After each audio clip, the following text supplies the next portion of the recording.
think one habit, and I learned this from my dad early on when I was very young, one habit I have is always learn everyone's name.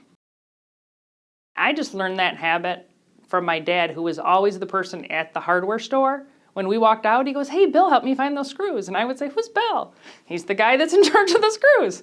But just that habit of, it makes a connection. And you don't know that you just saying good morning or good afternoon or, "Hey, how's your, daughter doing?" can change someone's day. I mean, it's always changed my day. And I think I'm very intentional about it because I care so much about that.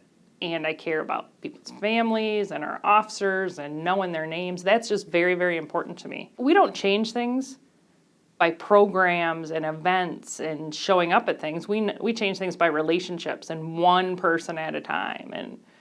And I've always thought that. And it's been so beneficial as I look back at so many people that have affected my life and my career, that you would say, well, they could only do that if they were your supervisor or they were the person that got you promoted. Couldn't be further from the truth. It's those everyday encounters with every single person. I can think of a couple experiences where you're at a low point in the work that you do, or you hit it about your 11 to 14 year mark in this profession. It's usually a 25-year career, and you say to yourself, why am I doing this? I'm not even halfway done, or I'm only halfway done. Can I make it the rest of the way?